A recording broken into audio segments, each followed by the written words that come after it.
So welcome guys.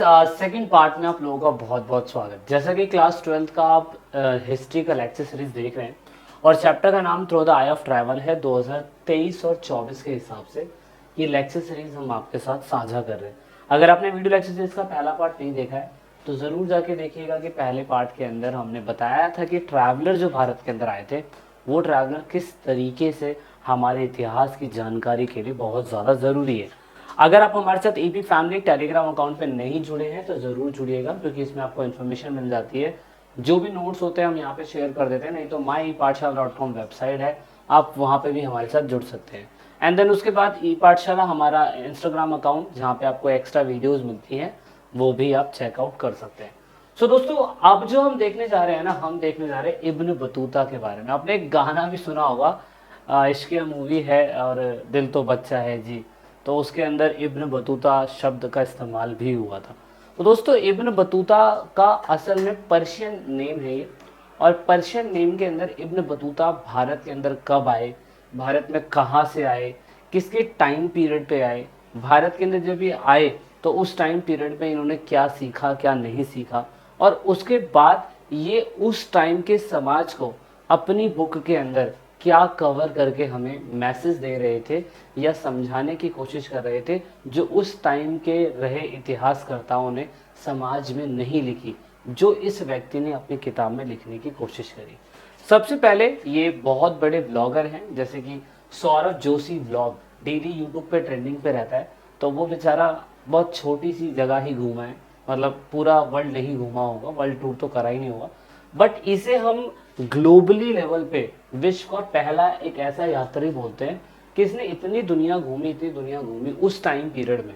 तो अगर ये उस टाइम पे यूट्यूब चैनल चला रहा होता तो आज मेरे को लगता है कि यूट्यूब पे 30 से ज़्यादा इसके सब्सक्राइबर होते, क्योंकि दुनिया के सारे ऐसे ऐसे प्लेस पे घूम के आया है, कहाँ रहता था, कहाँ आके बस गया और कहाँ रहने लग गया।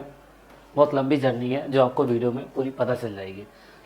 वैसे तो ये अफ्रीका के कॉन्टिनेंट मोरक्को की कंट्री के अंदर रहते हैं। मोरक्को की कंट्री के अंदर तंजीर के अंदर ये पैदा हुए थे। शुरुआती समय से ही फैमिली में लिटरेचर और स्कॉलरशिप, जो स्कॉल मतलब शिक्षा जो है, विद्वान जो है, इनकी फैमिली में पहले से ही थे, इसलिए यंग एज से ये पढ़ाई लिखाई में काफ़ी अच्छे माने गए थे। तो आप ये प्लेस मैप में देख सकते हैं। और he considered that knowledge gain through the traveller is more important source than the book. ये सबसे इम्पोर्टेंट बात मेरे को भी अपनी लाइफ में और आप सभी लोगों को भी अपनी लाइफ में अडॉप्ट करनी चाहिए। इन्होंने कहा था किताबों से जानने से अच्छा ये है कि ट्रैवल करके चीज़ों को जानो, समझो समाज के अंदर क्या चल रहा है। जब उसे वॉच आउट करोगे ट्रैवलिंग के थ्रू तो आपको पता चलेगा कि रियलिटी ऑफ द लाइफ क्या है। तो ये इन्होंने एक मैसेज दिया जो एनसीईआरटी के अंदर लिखा हुआ है, कि इन्होंने कहा कि जो भी चीज़ें सीखना चाहते हैं पुस्तक के माध्यम में नहीं सीखना चाहते, ये घूम के सीखना चाहते हैं। दैट इज़ वाई आप कह सकते हैं इन्होंने बहुत ज़्यादा चीज़ें एक्सप्लोर करी, दुनिया के दूर दूर प्लेसेस को एक्सप्लोर करा, नई दुनिया, नए खोज, नए लोगों से ये व्यक्ति मिले। तो आप ये देख सकते हैं यहाँ पे तंजवीर है, ठीक है, ये आपको मैप में दिखाई दे रहा होगा, 1 सेकेंड। और जहाँ जहाँ पे आपको ये दिखाई दे रहा है कि यहाँ यहाँ पे ट्रैवल इस बंदे ने करा, जहाँ पे भी इस बंदे ने यहाँ ट्रैवल करा, कहाँ कहाँ पे, 1 सेकेंड, ओके। तो route of Ibn Battuta, red वाला जो आपको दिखाई दे रहा है, 1325 से लेके 27, यानी कि 2 सालों के अंदर ये बंदा यहाँ चला गया। उसके बाद आपको ग्रीन दिखाई दे रहा है, तो 1330 से लेके 1332 में, जो आपको मोरक्को के आसपास से फिर ये पूरा दिखाई दे रहा है, यहाँ केन्या वेनिया इधर सब गया, ये है 1332 से लेके 1346 तक। तो आप ये देख सकते हो इंडिया के अंदर इस टाइम पे आया, देन उसके बाद चाइना गया, बीजिंग गया, ये सब गया। और उसके बाद 1339 से लेके 1353 तक ये दोबारा हमारे को आया और फिर यहाँ के आसपास की कंट्री में घूमा। देख रहे हो, मतलब पूरी लाइफ ये घूमता ही रहा। पता नहीं पैसे ऐसे कहाँ से मिल रहे होंगे, लेकिन सोचने वाली बात है कि ये बंदा इतना ट्रैवल कर रहा है, 2 साल, 6 साल, 8 साल। कितने यूट्यूबर हैं जो यूट्यूब पर वीडियोस बनाते हैं और फिर पूरा का पूरा ट्रैवलिंग व्लॉग दिखाते हैं आज की डेट में, क्योंकि ये पॉसिबल है। लेकिन उस टाइम पीरियड पे तो पॉसिबल नहीं था, लेकिन फिर भी ये बंदा इस टाइम तक घूमा ही। तो आप देख सकते हो लगभग 1325 से लेके ये बंदा 1353 तक ये घूमता ही रहा। लगभग 25 साल से ज़्यादा, 28 साल, 28 से 30 साल ये पूरी ज़िंदगी घूमा ही। तो घूम के कितना एक्सपीरियंस इस बंदे ने लिया होगा। और भारत के अंदर जो आपको जो थोड़ा सा वायलेट कलर का दिखाई दे रहा है, वो दिखाई दे रहा है 1332 से लेकर 1346 के बीच में ये इस समय भारत के अंदर हिट करा था। तो ये जो भारत के अंदर हिट करा था और ये चीज़ हमारे लिए ज़्यादा ज़रूरी है। ओके, तो ये हमने समझ लिया। ये इंडिया में आने से पहले ऑफ कोर्स बहुत सारी जगह गए, जैसे कि अभी हमने बताया कि इंडिया में आने से पहले 1325 1330 ये कम से कम 5 से 7 साल दूसरी और प्लेसेस पे भी होके आया था। तो ट्रैवलिंग की प्लेसेस अगर हम देखें, Syria, Iraq, Persia, Yemen, Oman, east Africa के कुछ कॉस्ट है, कुछ ट्रैवलिंग प्लेसेस है, यहाँ पे बंदा बड़े पैमाने में गया और उसके बाद भारत के अंदर इसकी एंट्री होती है 1332 के अंदर, जैसा कि यहाँ पे दिखा रखा है 1332 से लेकर 46 के बीच में ये भारत के ही आसपास रहता है। तो ये पेपर के लिए आपके लिए बहुत ज़्यादा ज़रूरी है और यहीं से आपको मिलती है नॉलेज कि इब्न बतूता जो है 1332 से लेकर 33 के बीच में भारत यानी कि सिंध के आसपास के इलाकों में ये बंदा हिट करता है। और जैसे ही ये हिट करता है उस टाइम पीरियड में भारत के अंदर तुगलक डायनेस्टी चल रही थी और तुगलक डायनेस्टी के राजा मोहम्मद बिन तुगलक उस टाइम पे राज कर रहे थे। सुन्नी मुसलमान थे, ये शिया और सुन्नी दो ही मुसलमान होते हैं। उस टाइम पीरियड पे इन्हें सुल्तान कहा जाता था और गयासुद्दीन तुगलक के बाद मोहम्मद बिन तुगलक पावर में आए थे। तो आप टाइम पीरियड देख सकते हो 1325 से लेकर 1351 के बीच में ये बंदा 1325 से लेकर 1351 के बीच में बंदा पावर में था दिल्ली के अंदर तुगलक डायनेस्टी से। और जो मोरक्को से आया था वो 1332 से लेके 1349 तक ये पूरे भारत को विजिट करता है, घूमता है। तो मोहम्मद बिन तुगलक के टाइम पीरियड में ये व्यक्ति जो था आपका इब्न बतूता वो हमें भारत में देखने को मिलता है।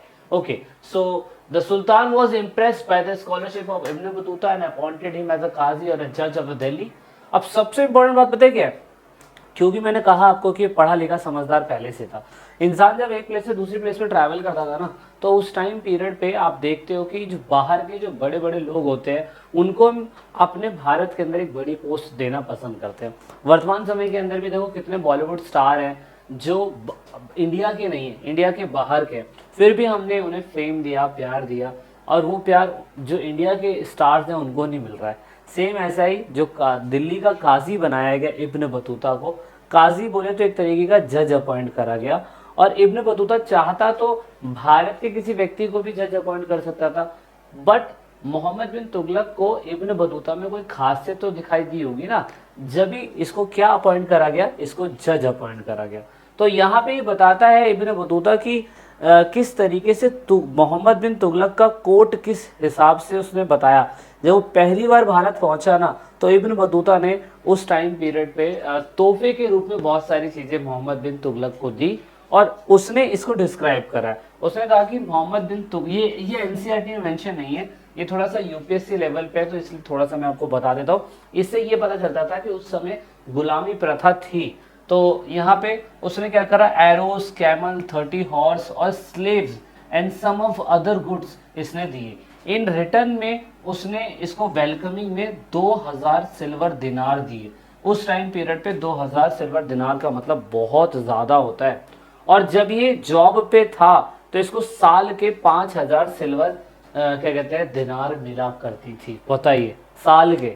और जब ये भारत में पहली बार आया तो उसे 2000 सिल्वर के कॉइन मिले, मतलब ऐसा पेशकश के रूप में मोहम्मद बिन तुगलक से। और इसने बदले में घोड़े, 30 घोड़े, भाई अरब से आया हुआ है, सॉरी अफ्रीका के कॉन्टिनेंट से आया, अरब की कंट्री से टच में, तो वहाँ पे घोड़े जो हुआ करते थे बड़े डिमांड में होते थे। अरबी घोड़े तो वैसे भी खतरनाक है, तो ये चीज़ इनकी रही। उसके बाद ये जज काफ़ी लंबे समय तक रहे। देन सुल्तान यानी कि मोहम्मद बिन तुगलक ने इन्हें एम्बेसडर बनाया और चाइना भेज दिया।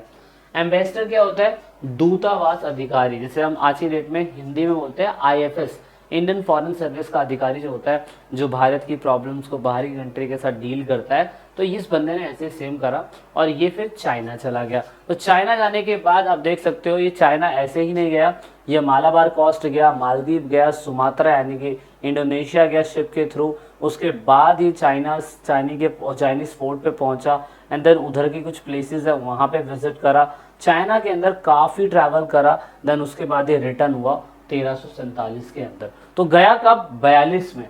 वापस कब आया, 5 साल बाद। देख लो 5 साल बाद वापस आया ये।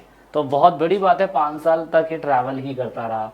अब इसने ट्रैवलिंग भारत के अंदर 1332 से लेके 1347 तक जितना भी ये घूमा, इसने पूरी की पूरी एक बुक लिखी, इसे बोलते हैं रिहाला। याद रखना से रिहाला बुक बोलते हैं। इस रिहाला बुक को इसने अरबी भाषा में लिखा, क्योंकि अरब से बिलोंग करता था, और 14th सेंचुरी में इसने जितना भी सामाजिक और सांस्कृतिक जीवन भारत का देखा, इसने वो सारी चीजें अपनी बुक के अंदर रिहाला में मेंशन कर दी। तो this is the important book for us, because Rihla जो है वो पूरी लाइफ की उसकी जर्नी है, जो वो घूमा, विजिट करा, जैसे मैंने कहा 28 से 30 साल वो घूमता ही रहा, तो वो चीज हमारे लिए जरूरी है। He carefully recorded an observation about the new culture, people, belief and value. इसने बहुत ही इंपॉर्टेंट तरीके से, अच्छी तरीके से सारे मतलब संस्कृति के बारे में, लोगों के बारे में, भरोसा, बिलीफ सिस्टम, विश्वास, वैल्यू, सारी चीजें इस बंदे ने लिखी। जैसा कि किसने लिखी थी, जैसा कि इससे पहले वाले चैप्टर में हमने पढ़ा था, अल बरूनी ने भी लिखी थी, उसने 80 चैप्टर मेंशन करे थे। ही वॉज मच अडोरिस एंड हैजार्डियस टू ट्रैवल। अब क्योंकि पूरा जिंदगी भर ट्रैवल ही करता रहा, अब ऐसा तो था नहीं कि जीप उठाई और निकल लिया पेट्रोल डाल के और चल घूमन दे, म्यूजिक चलने दे, खाना चल रहा है, बियर शियर चल रही है, ऐसा ये नहीं था। ट्रैवलिंग करना उसमें बड़ा खतरा होता था, क्योंकि उसने बताया कि जो इतना विजिट करा है ना, कि मुल्तान से दिल्ली आने में इसने बताया 40 डेज लगते हैं, और सिंध से दिल्ली आने में 50 डेज लगते हैं। इसने दौलता यानी कि मुंबई, दौलताबाद से लेकर दिल्ली आने में 40 डेज लगते हैं। उसके बाद इसने बताया ग्वालियर से दिल्ली आने में 10 डेज लगते हैं। अब ये डेज इसने कैलकुलेट करके इसलिए बताया क्योंकि एग्जैक्टली इस बंदे को पता था कि उस टाइम पीरियड के अंदर मतलब ट्रैवलिंग में कितना कितना समय लगता है। जैसे कि मैं अगर बोल दूं यहाँ से मुझे हरिद्वार जाना है, तो मुझे पता है कि मैं 2.5 से 3 घंटे में हरिद्वार बाइक से या कार से पहुंच जाऊंगा, क्योंकि मैं कई बार गया हूँ। तो अगर ये कई बार गया होगा तो इसने एग्जैक्टली टाइम पीरियड नोट कर लिया होगा। अब इसने बताया कि ट्रैवलिंग जो था ना मोर इनसिक्योर इसलिए माना जाता था क्योंकि उसने बताया कि बहुत सारे रॉबर्स जो होते थे ना वो अटैक कर दिया करते थे। तो आपको इस पेंटिंग में दिखाई दे रहा होगा कि जो अधनंगे से हैं, जिन्होंने कपड़े प्रॉपर तरीके से नहीं पहने हुए, वो अटैक करने वाले लोग हैं, और जो अच्छे कपड़े पहन रखे हैं जिन्होंने, वो बेचारे लूटे जा रहे हैं। उसने कहा कि इंडिया में बड़ा दिक्कत वाली बात है, कहीं भी चले जाओ यहाँ पे ट्रैवलिंग बड़ा खतरा है, क्योंकि ग्रुप में लोग चलते थे। अब मान लो घोड़ा है, घोड़ा कितनी तेज भग लेगा, ये 5-6 लोग हैं तो वो भी उसको क्या कहते हैं मार सकते हैं, भाला फेंक के मार सकते हैं। लोग कार के अंदर इनसिक्योर फील करते हैं, सोचो ट्रैवलिंग के वक्त कोई अंडा फेंक के मार देता है, कोई शीशा फोड़ देता है, कोई बंदूक चला देता है, तो वो भी तो इनसिक्योर है, जो बंदे बहुत ज्यादा ट्रैवलिंग करते हैं। तो सेम ये भी बड़े इनसिक्योर थे उस टाइम पीरियड पे। लेकिन इसने कहा कि कभी कभी लगता है कि अपन ही भगवान है, क्योंकि इसको आज तक अभी तक कोई हमला इसके जीवन में नहीं हुआ। तो ये इसके लिए अच्छी बात थी, और ऑफ कोर्स इससे फायदा बड़ा हुआ। अब यहाँ पे क्या हुआ, Africa, West Asia and the part of Central Asia, he even have visit Russia, the India subcontinent and China before returning of his native land Morocco. While he returned, the local ruler issued the instruction and his story to be recorded. अब इसने क्या करा, क्योंकि 47 तक ये India के अंदर रहा था, उसके बाद ये वापस पहुंचा मोरक्को अपनी कंट्री के अंदर, और वहां पे एक बंदा था इब्न बतूता की सारी चीजों को, इसे इब्न जुजाई कहते हैं, याद रखना। इसने इसके जितनी भी चीजें थी ना, जितनी भी चीजें, इसने वहां की अरेबिक लैंग्वेज के अंदर सब कुछ लिखा, सारी चीजें लिख डाली इसने। तो ये पेपर में 1 मार्क्स में आने के चांस है। इब्न जुजाई कौन है, तो अब बता दे रहा कि इब्न बतूता ने इसे बोला था कि ये सारी चीजें लिखना तेरा को ही है। तो अब इसने क्या कहा, इसने जब 14 से लेके 18 सेंचुरी तक ये भारत के अंदर था, तो अब मतलब सॉरी मैंने गलत बोल दिया, मैं कह रहा हूँ कि ये तो 1332 से लेकर 1347 तक तो 14 सेंचुरी में भारत में था। अब भारत में जरूरी नहीं है कि सिर्फ इब्न बतूता ही आया। एनसीईआरटी देखो सारी चीजें नहीं बता सकती, एनसीईआरटी आपके औकात के हिसाब से तो बताएगी। यूपीएससी की तैयारी आप अभी से कर रहे नहीं हो, एसएससी की तैयारी आप अभी से कर रहे नहीं हो, तो सारा कुछ क्यों पढ़ा है। एनसीईआरटी बताती है कि हमने इब्न बतूता के बारे में बता दिया, बाकी दूसरे ट्रैवलर्स के बारे में आप खुद जानो, खुद सेल्फ स्टडी करो। क्योंकि उसने बताया कि एनसीईआरटी बताती है कि 1400 से लेकर 1800 के टाइम पीरियड पे बहुत सारे ट्रैवलर्स भारत में आए थे। तो फिर आप सारे ट्रैवलर्स नहीं पढ़ सकते, कुछ ट्रैवलर्स है जिन्हें आप खुद भी फाइंड आउट करते हो, जैसे कि अब्दुल रजाक समरकांदी नाम है इनका, जो साउथ इंडिया के अंदर विजिट करे थे 40 में। मोहम्मद वली बाल्खी ये ट्रैवलर करे थे 1620 के अंदर। शेख अली हसन ये आए थे इंडिया में 1740 के अंदर। मोहम्मद बाल्शकी ये एक सन्यासी थे, भारत में सन्यासी बन के रह गए। हजीन ये बड़े डिसअपॉइंट हुए थे इंडिया के मूवमेंट को देखकर, और मतलब फिर ये वापस चले गए थे। तो इसका टाइम पीरियड सबका है। तो ये सारे ट्रैवलर्स है, ऑफकोर्स अब इन्होंने भी कोई ना कोई बुक लिखी होगी, इन्होंने भी समाज को किसी किसी तरीके से देखा होगा। तो हमारा भारत देश है यार, अलग अलग फीलिंग्स है लोगों की ना।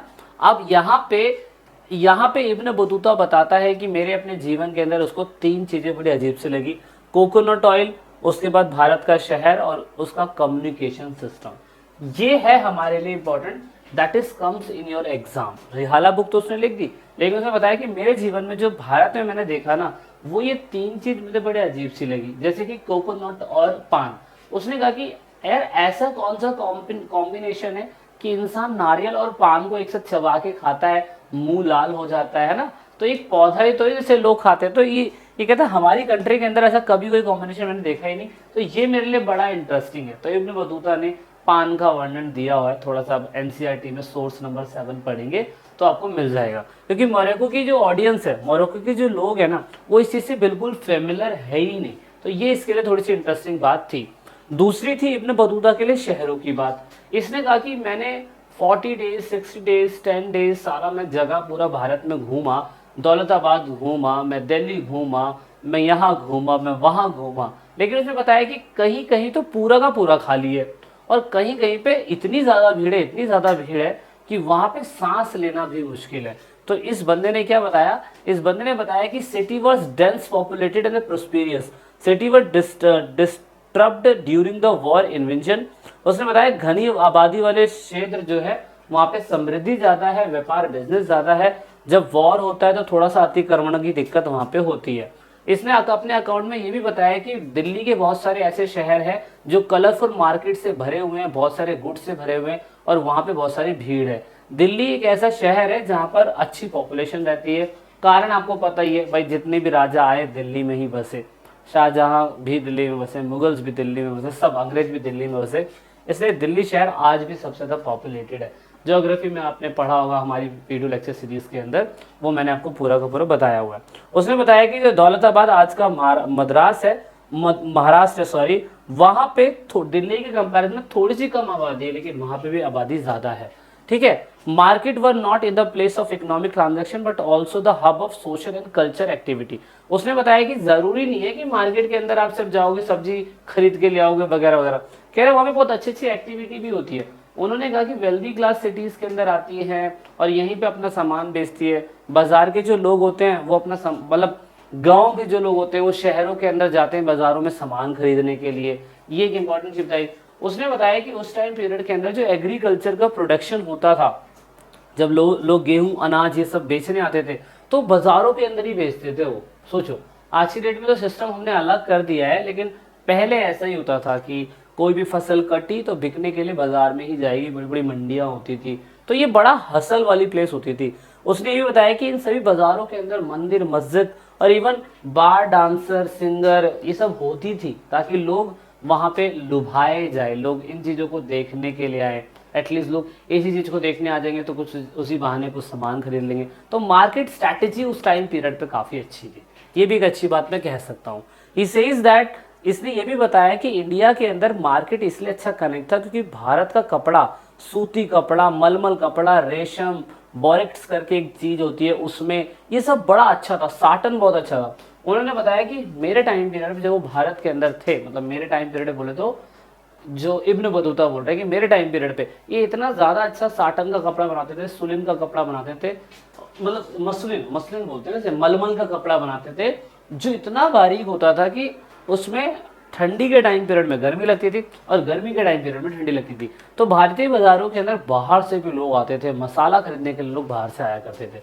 दूसरा इसने बताया यूनिक सिस्टम ऑफ क्या कहते हैं ट्रांसपोर्टेशन या कम्युनिकेशन का। उसने बताया कि देखो राजा एक प्लेस पे दिल्ली में बैठा हुआ है, दौलताबाद में अगर कोई कांड हो जाए तो राजा के पास तुरंत मैसेज कैसे पहुंचता था। इसने बताया कि रास्ते में उन सभी लोगों के लिए इंस बने हुए हैं। इंस का मतलब होता है सराय, जैसे बाहर का मान लो कि कोई अरेबिया से या कोई अरब से आता है मसाले खरीदने के लिए भारत, अब उसको रास्ते में जैसे भारत में एंट्री करेगा तो जगह जगह पे रुकने के लिए गेस्ट हाउस दिए हुए, इंस दिए हुए जो फ्री ऑफ कॉस्ट होते थे। तो एक अच्छी बात थी, राजा उस टाइम पीरियड में बनाता था। उसने बताया कि यहाँ पे जो पोस्टल सिस्टम था बड़ा इंपॉर्टेंट था। उसने कहा कि इतने दूर दूर हमें घोड़ों से जाने में समय लगता था, पर एक मैसेज को पहुंचने के लिए 3 दिन लगते थे। जो घोड़ों से जा रहे हो 1.5 दिन 1 दिन में ही पहुंचा दिया करते थे। पर स्ट्रैटेजी बड़ी खतरनाक थी। स्ट्रैटेजी क्या थी? स्ट्रैटेजी ये थी कि पोस्टल सिस्टम 2 तरीके का होता था। एक था उल्लुक, जो उसने अपनी भाषा में बोला, ये घोड़ों के थ्रू होता था। इसमें कहा जाता था कि हर 3 किलोमीटर के अंदर, 4 माइल्स लिखा हुआ है, 3 किलोमीटर होता है। ये आई थिंक इसे चेक भी कर लेना, मैं श्योर नहीं उसके बारे में। लेकिन इसने बताया कि हर एक, जैसे कि एक घोड़ा भागता हुआ गया, उसके हाथ में संदेश है, तो दूसरी जगह पे जो बंदा खड़ा होता था ना, उसको संदेश मिला, वो भी भागना चालू कर देता था। देखो, कोई एक इंसान अगर भागेगा घोड़े को लेके, 24 घंटे नहीं भाग सकता। लेकिन अगर हम 3-3, 4-4 किलोमीटर के अंदर दूसरे बंदे को तैनात रखेंगे, तो इससे क्या होगा कि अगर एक बंदा भागा 3 किलोमीटर तक अपनी पूरी जान से, तो उसने तो अपना टास्क पूरा कर दिया। अगले को वो क्या कहते हैं, वो पकड़ा देता था, जो भी न्यूज या इन्फॉर्मेशन होती थी। फिर वही घोड़ा उतनी ही तेजी से भागता था 3 किलोमीटर 4 किलोमीटर तक। फिर अगले 3-4 किलोमीटर पे दूसरे लोग होते थे। तो ऐसे मैसेज को जल्दी से पहुंचाने का तरीका उल्लुक बोला गया। और दावा सिस्टम जो था ये भग के होता था, कि बंदा भगता हुआ जाता था। जैसे कि मान लो 700 मीटर, 600 मीटर या 1 किलोमीटर, इतना भागा, भगते हुए गया और फिर दूसरे बंदे को पहुंचा दिया, फिर वही भगता हुआ गया। तो ये है हमारा दावा सिस्टम। तो दोस्तों ये था कि उस टाइम पीरियड पे भारत में ये इब्न बतूता ने ये सारी चीजें महसूस करी। अब दूसरा एनसीईआरटी आपको क्या बताता है? एनसीईआरटी आपको ये बताता है कि उस टाइम पीरियड में बहुत सारे पोर्तुगीज भी इंडिया के अंदर आए थे, इंडिया के सब कॉन्टिनेंट में आए थे। ये सारे नेम भी आपको पढ़ने होंगे, इन सब के बारे में भी आपको जानना होगा। ये सारी पिक्चरें कुछ कुछ एनसीईआरटी में दी है, कुछ कुछ एनसीईआरटी में नहीं दी हुई है, तो आपको पता करना होगा। जैसे कि यहाँ पे बारबोसा करके नाम है, ये और क्या कहते हैं, साउथ इंडिया के अंदर आए थे और उन्होंने ट्रेड के बारे में और सोसाइटी के बारे में बताया था कि इंडिया के अंदर उस समय ट्रेड और सोसाइटी कैसी चल रही थी, है ना। एक ये व्यक्ति हैं नोबिली हैं, ये Indian tax into the European language, इन्होंने भारतीय टैक्सेस को यूरोपियन लैंग्वेज में कन्वर्ट करा, समझ लो। तो ये थोड़ी सी बेसिक है। सो ये था हमारा चैप्टर। अब हम तीसरा पार्ट जो है नेक्स्ट वीडियो में लेंगे, क्योंकि काफ़ी बड़ी हो जाती है वीडियोस, ठीक है। So this is it in this video. I hope that you like the lecture series. Video अच्छी लगी तो like share subscribe. This is it in this video. जय हिंद, जय भारत, वंदे मातरम।